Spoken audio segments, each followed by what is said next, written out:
வணக்கம், welcome to Chitra Murali's kitchen. இன்னைக்கு என்ன ரெசிபி பார்க்க போறோம் அப்படின்னு பார்த்தீங்கன்னா, பாவக்காய் வச்சு ஒரு தொக்கு மாதிரி ஒன்று பண்ண போறோம். அதாவது இது வந்து கிரேவி டைப்ல தான் இருக்கும், ரொம்ப தண்ணியா இருக்காது, திக்கா பண்ண போறோம். அதுக்கப்புறம் வந்து தொட்டுக்கிறதுக்கு வந்து வாழைத்தண்டுல ஒரு கறி, இதுதான் இன்னைக்கு பார்க்க போறோம் நாம. அதுக்கு வந்து நான் ஃபர்ஸ்டே வந்து பாவக்காவை நல்ல மெல்லிஸா கட் பண்ணி கொஞ்சம் உப்பும் மஞ்சள் பொடியும் போட்டு வேக வச்சு ரெடியா எடுத்து வச்சிருக்கேன். இந்த பாவக்காவோட நம்ம வந்து வேர்க்கடலையும் சேர்க்க போறோம். ஸோ அதுவும் வேக வச்சு ரெடியா வச்சிருக்கேன். இப்போ என்ன பண்ண போறோம்னா, கடாயில எண்ணெய் விட்டுருக்கு, அது காஞ்சின்னு இருக்கு. ஸோ வெங்காயம் வந்து வதக்கிக்கிறதுக்கு கொஞ்சம் கட் பண்ணிக்கலாம். எண்ணெய் காஞ்சிருக்கு. கடுகு மட்டும் தாளிச்சா போதும். கொஞ்சம் கருவேப்பிலை, அப்புறம் வெங்காயம் நல்ல மீடியம் சைஸ்ல 2 வெங்காயம் பொடி பொடியா கட் பண்ணியிருக்கேன். வெங்காயம் கொஞ்சம் கண்ணாடி மாதிரி வதங்கட்டும்.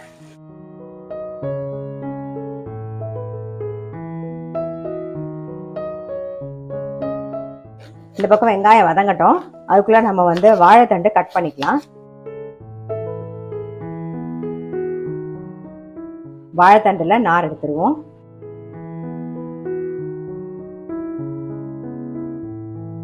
வெங்காயம் வந்து கண்ணாடி மாதிரி வதங்கிடுது. இப்போ தக்காளி சேர்த்துக்கலாம். புளிப்புக்கு தக்காளி மட்டும்தான், நான் அதனால நல்ல மீடியம் சைஸ்ல ஒரு 3 தக்காளி எடுத்திருக்கேன். இது கூடவே வந்து உப்பு சேர்த்துக்கலாம்.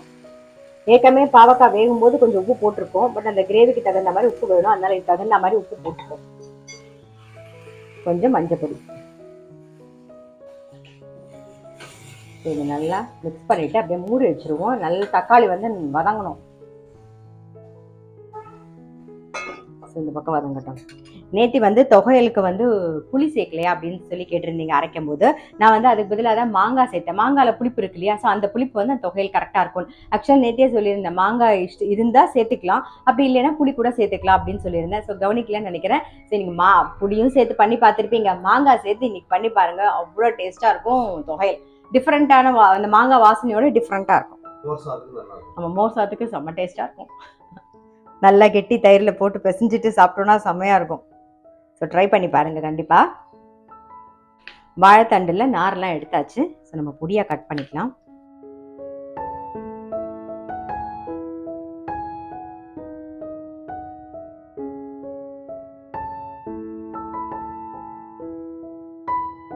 வாழைத்தண்டு கட் பண்ணிட்டாச்சு. இந்த பக்கம் கடாயில் எண்ணெய் விட்டுக்கலாம். தாளிக்கிறதுக்கு வந்து கடுகு, உளுத்தம்பருப்பு.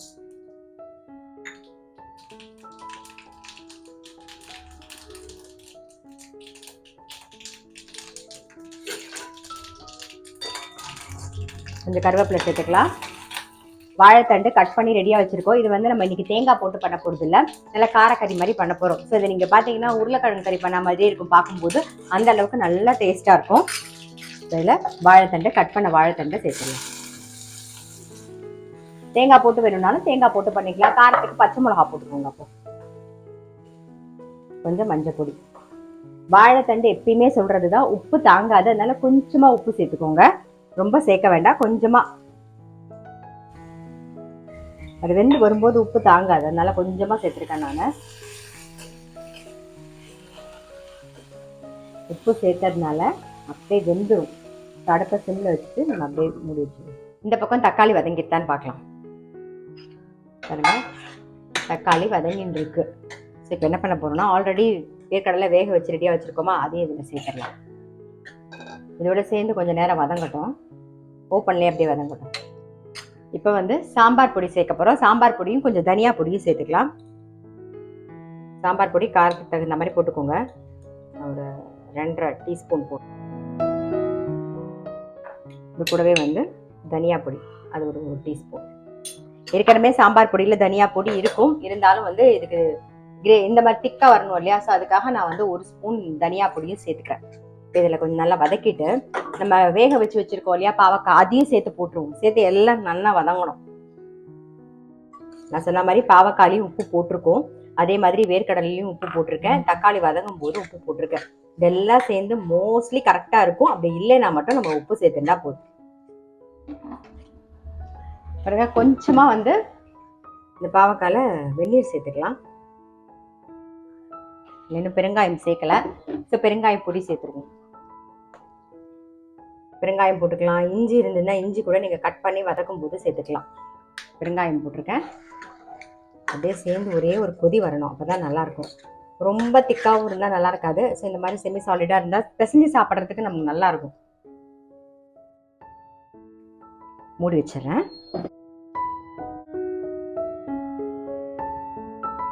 இந்த பக்கம் வந்து வாழைத்தண்டு வெந்தெடுத்து பாருங்க. நான் சொன்ன மாதிரி உருளைக்கிழங்கு மாதிரியே இருக்கு பாருங்க. இது காரக்கறியாக பண்ணும்போது அப்படியே உருளைக்கிழங்கு கறி மாதிரி தான் இருக்கும். காரத்துக்கு வந்து வரமிளகா பொடி, கொஞ்சம் பெருங்காய பொடி சேர்த்து ஒரு மிக்ஸ் பண்ணிட்டு கொஞ்சம் அரிசி மாவும் கடலை மாவும் சேர்த்துக்கலாம். அப்படியே ரோஸ்ட் ஆகும். அரிசி மாவு ஒரு நல்ல ஒரு டீஸ்பூன் சேர்க்குறேன். அப்புறம் கடலை மாவு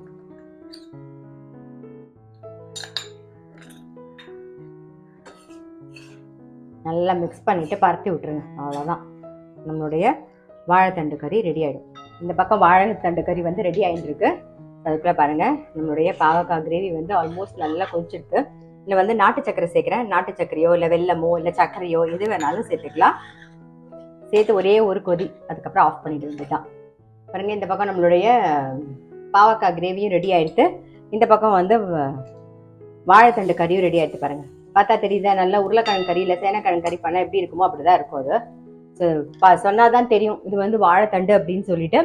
இப்போ பசங்க வாழைத்தண்டு பிடிக்காத பசங்க யாராவது இருந்தாங்கன்னா நீங்கள் நீட்டாக இதே மாதிரி பண்ணி கொடுத்தீங்கன்னு வச்சுக்கோங்களேன், அந்த வாழைத்தண்டுனே தெரியாது, உருளைக்கிழங்கு தான் கொடுக்குறீங்கன்னு சொல்லிட்டு டக்குன்னு சாப்பிட்ருவாங்க. அதே மாதிரி இந்த பாவக்காய் கிரேவி வந்து இன்னைக்கு நான் ரொம்ப சிம்பிளாக பண்ணியிருக்கேன். நீங்கள் இன்னும் கொஞ்சம் ரிச்சாக வேணும் அப்படின்னு நினச்சிங்கன்னா தேங்காய் பால் விட்டுக்கலாம், இல்லை தேங்காய் அரைச்சி போட்டுக்கலாம், எது வேணாலும் பண்ணிக்கலாம். அதெல்லாம் வந்து நம்மளுடைய விருப்பம் தான். சிம்பிளாக டக்குன்னு வீட்டில் என்ன இருக்கோ அதை வச்சு நீங்கள் உடனே பண்ணிடலாம். டெஃபினட்டாக ட்ரை பண்ணி பாருங்கள். இது நல்ல சுட சாதத்தில் நல்லா நெய் விட்டு பிசைஞ்சு சாப்பிட்டிங்கன்னா அவ்வளோ டேஸ்ட்டாக இருக்கும். எனி காரக்கறி எது வேணாலும் நல்லாயிருக்கும். உருளைக்கிழங்கு கறியோ சேப்பங்கிழங்கு கறியோ சேனக்கிழங்கோ எந்த காரக்கறி வேணாலும் இந்த குழம்புக்கு வந்து நல்லா மேட்சிங்காக இருக்கும். ஸோ கண்டிப்பாக வந்து ட்ரை பண்ணி பாருங்கள். நான் அடுத்த வீடியோவில் சந்திக்கிறேன்.